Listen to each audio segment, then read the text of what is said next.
I like the documentary. Some people feel like, oh, this documentary is beating a dead horse. We're talking about something. When will we ever get tired of talking about this? We'll get tired of talking about this when this type of self-hatred or this type of discrimination amongst people because of their skin tone ends. That's when we'll get tired of it.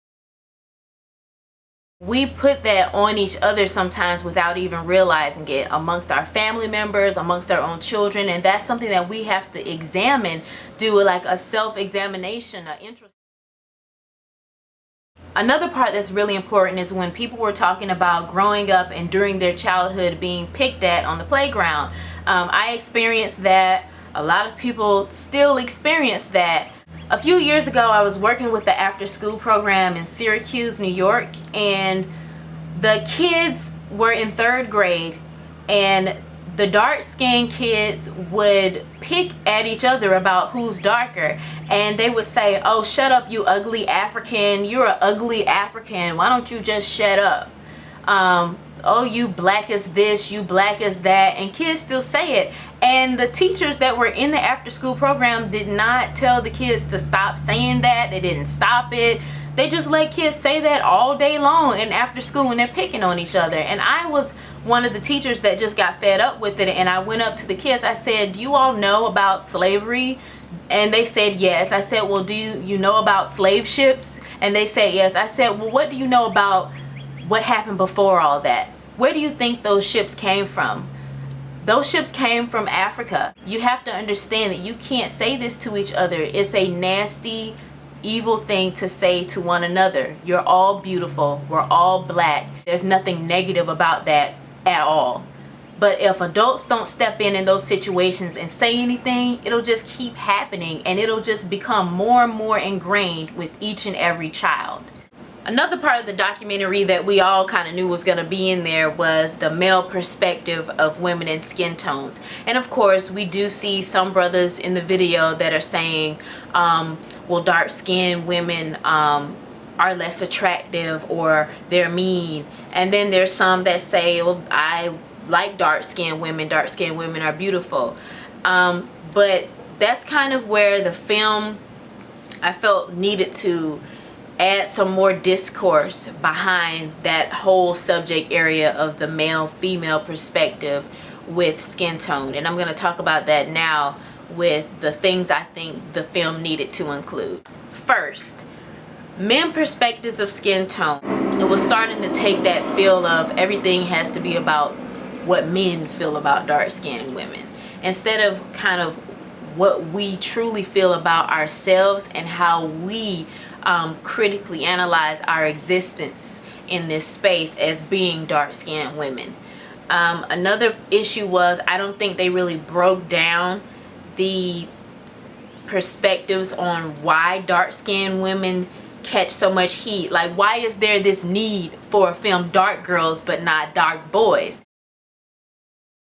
It goes into the whole sexualization of skin tones, where the dark-skinned woman is supposedly made for sex, or, well, they did talk about that a little bit, to be used sexually but not to be put on a pedestal. But on the flip side, what they didn't really talk about was how dark-skinned men have been hyper-sexualized as well, and masculinity has been attributed to dark-skinned men. So it's kind of like this the big buck dark man syndrome that's going on, to the point where it defeminizes dark-skinned women and puts this negative connotation on our skin tone, so that we are considered less feminine than women with lighter skin tones. However, my entire existence as being this skin tone has not been negative, but it kind of makes it seem like my whole existence as a dark-skinned woman has been negative, and it hasn't. Which leads me into another point. On Twitter and Facebook, a lot of women that we would consider light-skinned were talking about their own struggles with colorism within our community, and when is that really going to be sufficiently addressed? And I think that, of course, Dark Girls is a documentary that's focusing on the experience of a woman having dark skin tone, so we can't really expect for it to go really deeply into the other side of it. But I can say this, I've never had to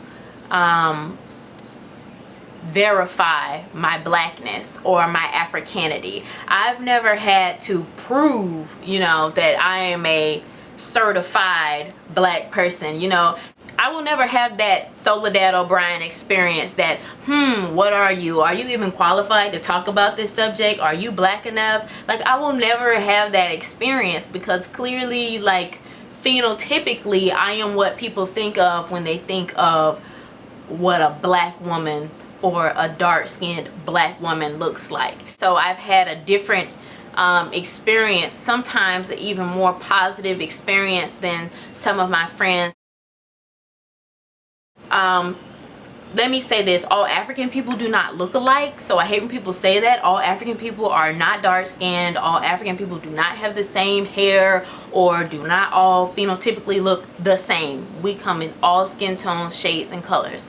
But I will say this, when I've traveled to Senegal, South Africa, Kenya, and Tanzania, and in all 4 of those countries, people automatically assumed that I was from their country. Literally, I would have people coming up to me at the market or asking me questions when I'm getting on the bus, and they would be speaking their language, and I would have to say, oh, I'm sorry, I only speak English.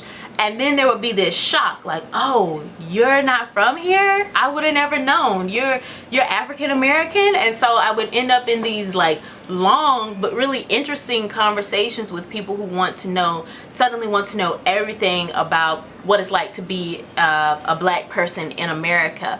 I remember getting into a conversation with a woman in South Africa who told me, when she met me, she said, I was shocked. I thought you were from here. And she said, I thought all of you were colored. And she assumed that we were all mixed, or that we were all colored. And she was really shocked to see somebody like me.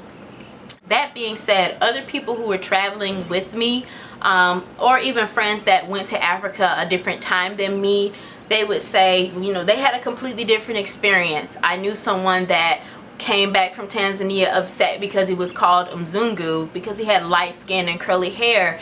And Mzungu means like white person or white man, and he was really hurt, and it kind of messed up his perception of going to the motherland. And so in that essence, I've never had to prove my Africanity, or no one's ever called me white or Mzungu or mixed, or are you black enough to be in this discussion? And I think that's another part of the conversation that needs to be included, because that goes also into African American studies and Pan-Africanism. Who's really black enough? Who's really African enough? And that's an issue that we really need to talk about. Issue that I wish they had brought up in the documentary is that oftentimes when people give a compliment to dark-skinned people, it's always like putting somebody else down. We all know the expression, the darker the berry, the sweeter the juice.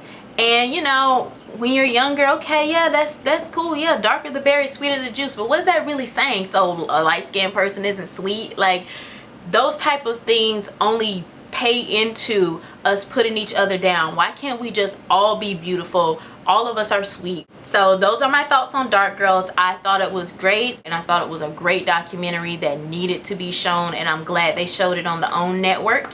And I would really love to hear your thoughts, so comment below.